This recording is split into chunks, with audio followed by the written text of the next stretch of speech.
লা লিগার একটা ম্যাচে যা হওয়ার কথা ছিল না ঠিক তাই হয়ে গেল। রিয়াল মাদ্রিদ নিজেদের মাঠে এলসের সাথে ২-২ গোলের ড্র। মানে ফলাফলটা তো সবার জন্যই একটা বড় ধাক্কা, তাই না? কিন্তু এই যে ২-২ স্কোর লাইন, এর পেছনের আসল গল্পটা কি? চলুন আজকে সেই রহস্যটাই একটু কাটাছেঁড়া করা যাক। দেখুন, প্রশ্নগুলো কিন্তু খুব সহজ আর সরাসরি।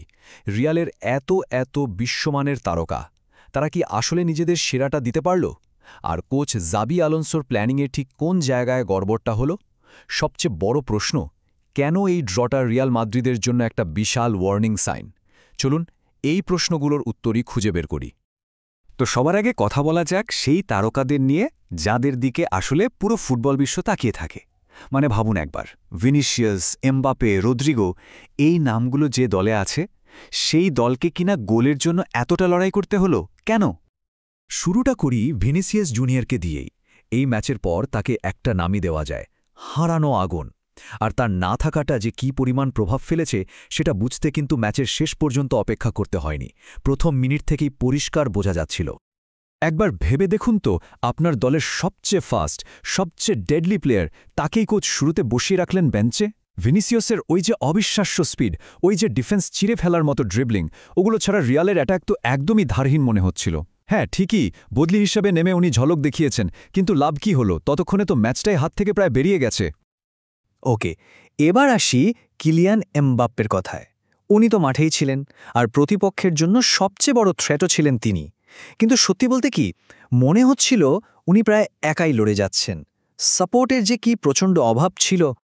দেখুন, এমবাপ্পে কিন্তু নিজের কাজটা ঠিকঠাকই করার চেষ্টা করছিলেন। স্পিড ব্যবহার করে বারবার ডিফেন্সের পেছনে রান নিচ্ছিলেন, জায়গা তৈরি করছিলেন। কিন্তু আসল সমস্যাটা হলো কানেকশনটাই তো ছিল না।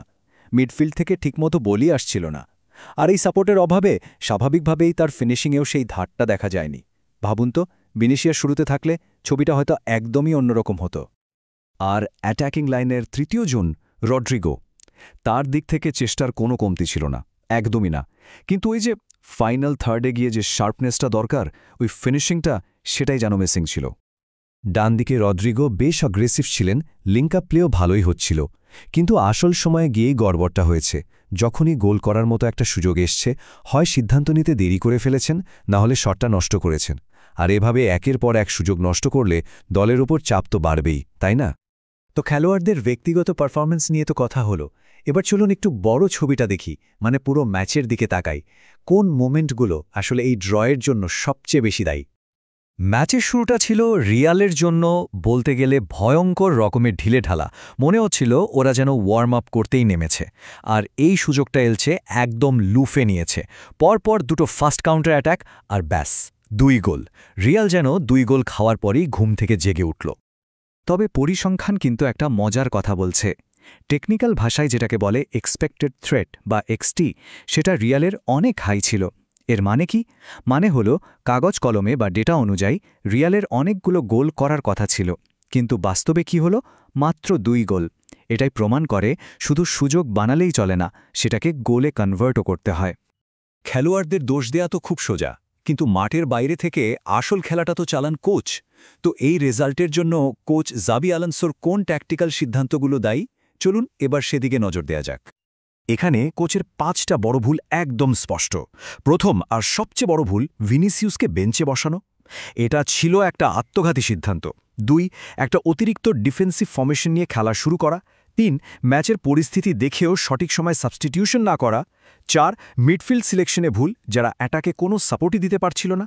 আর ৫ নম্বরটা হলো দলের মেন্টাল প্রিপারেশনে ঘাটতি। আসলে প্রত্যেকটা খারাপ রেজাল্টই কিন্তু কিছু না কিছু শিখিয়ে দিয়ে যায়, তাই না? তো এই যে একটা অপ্রত্যাশিত ড্র, এখান থেকে রিয়াল মাদ্রিদের জন্য ভবিষ্যতের শিক্ষাটা কি? শিক্ষাটা কিন্তু একদম পরিষ্কার। ১, ভিনিসিয়াস, এমবাপে, রদ্রিগোর মতো আটাকারদের একসাথে ঠিকঠাক মতো ব্যবহার করতে জানতে হবে। ২, ডিফেন্সের কাঠামোয় যে সমস্যা আছে সেটা এখনই ঠিক করতে হবে। আর সবচেয়ে বড় শিক্ষা, দলে শুধু একগাদা তারকা থাকলেই জেতা যায় না।